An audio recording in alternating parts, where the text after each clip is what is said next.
অন্যদিন জোহরের নামাজ 4 রাকাত, জুমার দিন মূল নামাজ ফরজ নামাজ 2 রাকাত। আর 2 রাকাতের গুরুত্ব হলো খুতবার মধ্যে। আমরা অনেকে মনে করি খুতবা মানে হলো আদি যুগের কিছু ঘটনার দিয়ে একটা হাদিস কোরআন বলবো, খুতবা শেষ হয়ে গেল না। খুতবা মানে হলো অবস্থার পরিপ্রেক্ষিতে প্রয়োজনের ভিত্তিতে মানুষকে ধর্মের আলোকে সহি বুঝ দেওয়া, এটাই হলো খুতবার মূল বিষয়।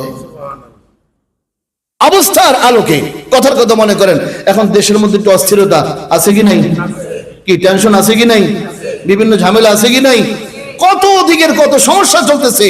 আমরা দেশের নাগরিক হিসাবে, মুসলমান হিসাবে আমাদের জন্য কি করণীয়, কোরআন সুন্নাহর আলোকে এ বিষয়ে আলোচনা আছে কি নাই? এটা জুমার খুতবার অংশ, এটা জুমার খুতবার অংশ। যেই সমাজের যে অবস্থা, ওই অবস্থাকে সামনে রেখে কোরআন সুন্নাহর আলোকে সমাধানমূলক জবাব দেওয়া, সমাধানমূলক আলোচনা করা, সমাধানমূলক কথা মানুষের সামনে পেশ করা খুতবার একটা অংশ। এটা কোরআনে এগুলি আছে কি নাই? বলেন বলেন, আছে কি নাই? এখন এগুলি বললে আবার এক শ্রেণীর লোক বলবে হুজুর ইদানিং রাজনৈতিক কথা বলে, ভাববেন যে এরকম যারা বলবে পাক্কা মুনাফিক। এরকম বলার লোক সমাজে আছে কি নাই? প্রিয় ভাই, আপনি যে দল করেন না কেন, সবার আগে আমার আপনার পরিচয়, আমি আপনি কি বলেন ভাই? কি আজকে অনেকে রাজনৈতিক ভাবে বিভিন্ন দল করতে পারে, বিভিন্ন ধর্মীয় দলও আছে, বিভিন্ন পীর মুরিদের বিভিন্ন দলও আছে। রাজনৈতিক দল বলেন বিএনপি, আওয়ামী লীগ, জাতীয় পার্টি সহ বিভিন্ন দল আছে। এরপরে বিভিন্ন সামাজিক সংগঠন আছে, বিভিন্ন পীরের দরবার আছে, চরমনায়, শশীনা, ফুরফুরা, জনপুরা, তালগাছিয়া, পাঙ্গাসিয়া, অভাব নাই, অনেক দল আছে। মৃত্যুর সময় পরিচয় হবে কি? বলেন কি পরিচয় হবে? একটা কথা সব সময় মনে রাখবেন, ধর্মান্ধ হতে হবে। ধর্মান্ধ মানে কি? যে অন্ধভাবে ধর্মকে বিশ্বাস করে তাকে বলা হয় ধর্মান্ধ। যে অন্ধভাবে আল্লাহ যেটা বলেছেন, নবী যেটা বলেছেন, সেখানে আমার কোনো কেন নাই, আমার নিজের মনে ধরুক আর না ধরুক, আমার বুঝে আসুক আর নাই আসুক, সেটা কোনো বিষয় না, আমি বিশ্বাস করি লা ইলাহা ইল্লাল্লাহ। জান্নাত দেখছি? কেউ কি জান্নাত দেখছেন? তা বিশ্বাস করি কি করি না? এটাকে অন্ধবিশ্বাস হয়নি? জাহান্নাম দেখছি, বিশ্বাস করি কি করি না? অন্ধবিশ্বাস হয়নি? তাহলে ধর্মকে অন্ধভাবে মেনে নেওয়া, আমার রাসূল যেটা বলেছেন, আমার আল্লাহ যেটা বলেছেন, আমার বিবেকে, আমার যুক্তিতে ধরুক আর নাই ধরুক, সেটা আমার কোনো কথা না, আমি বিশ্বাস করলাম লা ইলাহা ওয়া বিল আখিরাতি হুম।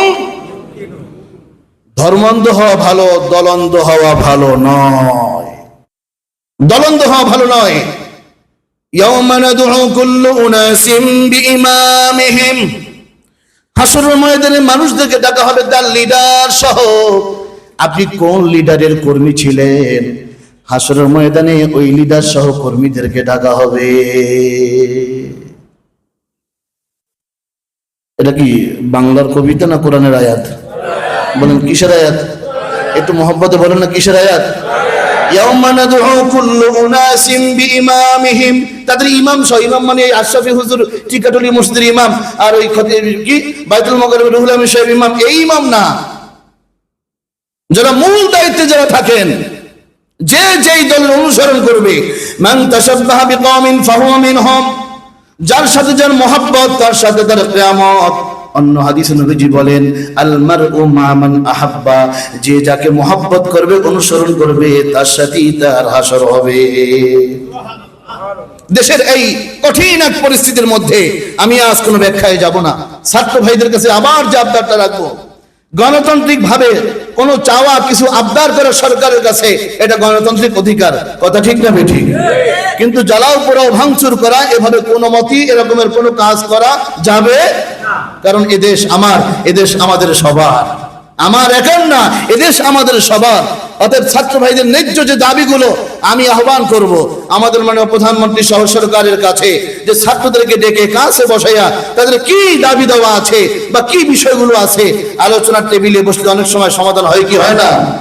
এরকম যদি বাড়তেই দিতে থাকি আর গোলাগুলি চলতেই থাকে, মারামারি হইতেই থাকে, এটা তো শুধু দেশের ক্ষতি না, বরং অনেক দিকের ক্ষতি, অনেক দিকের ক্ষতি।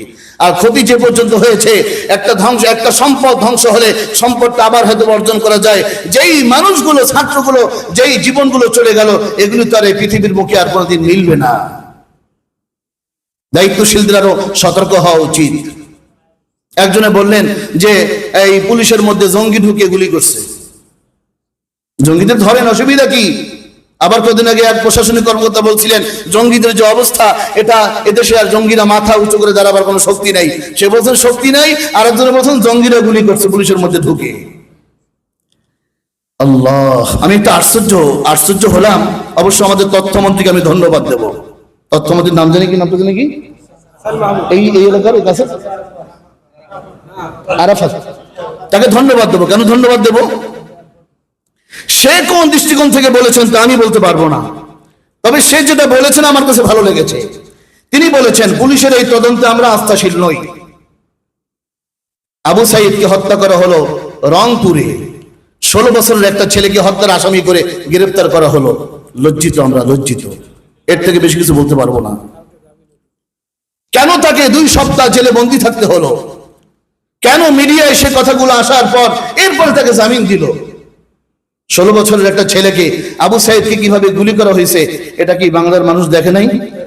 বলেন ভাই, দেখে নাই? আমরা কারো দুশ্মন নই, আমরা পরিস্থিতি শান্ত করতে চাই। ইমাম খতিব যারা আছেন পরিস্থিতি শান্ত করতে চায়, এদেরকে আলাদা চিঠি পাঠিয়ে বলতে হয় না, আলাদা ফোন দিয়ে বলতে হয় না, এরা সব সময় শান্তির পক্ষে কথা বলে। এজন্যই তো আমি সরকারি বা বেসরকারি কোনো নোটিশ ছাড়া আমি ছাত্রদেরকে আহ্বান করেছি, তোমাদের দাবি দাওয়া পেশ করতে পারো, কিন্তু জ্বালাও পোড়াও ভাঙচুরে কখনো যাওয়া যাবে না। পুলিশ ভাইদের কাছে আহ্বান থাকবে যে আপনার ওই সেদিন তথ্যমন্ত্রী, তাকে ধন্যবাদ জানাই, তিনি তো বলেছেন, আমি পত্রিকায় দেখেছি, অনলাইনে একাধিক নিউজে তিনি বলেছেন গুলি করার কোনো অনুমোদন ছিল না। তাহলে কেন গুলি করলো? যেসব পুলিশরা এইসব গুলিগুলো অন্যায়ভাবে করলো তাদেরও বিচারের আওতায় আনার দরকার আছে কিনা? জোরে বলে। কতগুলো, 1-2 না। আরে কালকে আমি ফেসবুকে কিছু ছবি দেখলাম, যেই একাধিক ছবিগুলো পত্রিকায় দিচ্ছে, বিভিন্ন পত্রিকায়, যে সমস্ত নিহতদের ছবিগুলো, সত্যি আমার চোখে পানি রাখা মুশকিল হয়ে গেছে। ছাত্রগুলো, অধিকাংশই ছাত্র।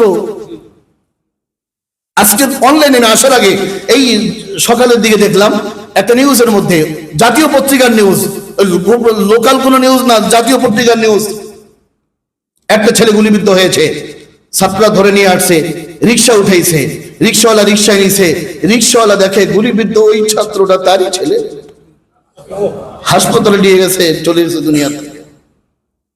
এই যে পরিস্থিতিগুলো কেন হলো, এটা আর কোনো মতেই সামনে বাড়তে দেওয়া যায় না। আমরা সবাই সমাধান চাই, কি বলেন, ঠিক কিনা জোরে বলেন। এজন্য যেভাবেই হোক যারা বড় দায়িত্বশীল থাকে তাদের নমনীয় বেশি হতে হয়, যারা বড় দায়িত্বশীল থাকে তাদের ভূমিকা বেশি নিতে হয়, যারা বড় থাকে তাদের একটু নমনীয় হয়ে আদর্শ হক করে দায়িত্ব এগুলো আঞ্জাম দিতে হয়, সমাধান করতে হয়। ছাত্র ভাইদের কাছে আবারও বলবো, মানুষের জান মালের কোনো ক্ষতি যেন না হয় এ বিষয়ে সতর্ক থাকতে হবে। দাবি দেওয়া পেশ করা গণতান্ত্রিক অধিকার, কিন্তু মানুষের ক্ষতি করে নয়, জান মালের ক্ষতি করে নয়। প্রশাসনিক ভাইদের কাছে অনুরোধ থাকবে, কোনো নিরপরাধ ব্যক্তি যেন গ্রেফতার না হয় এবং ঝামেলায় না পড়ে। আপনাদের নিয়ম রক্ষা করে আপনারা চলুন। কেন এই কথাগুলো উঠবে যে প্রশাসন তাদের নিয়মগুলো রক্ষা করেনি? কোথাও যেন কোনো বাড়াবাড়ি না হয়। এবার আসেন কোরআনের একটা আয়াত দিয়ে আলোচনা সমাপ্ত করছি। আল্লাহ তাআলা বলেন, ইন্নাল্লাহা লা ইউহিব্বুল মু'তাদিন, আল্লাহ তাআলা সীমা লঙ্ঘনকারীকে পছন্দ করে না। বাংলা বইয়ের কথা না কোরআনের কথা? বলেন না কিসের কথা? আল্লাহ তাআলা আমাদের সবাইকে সহি কথার উপর আমল করার তৌফিক দান করুন।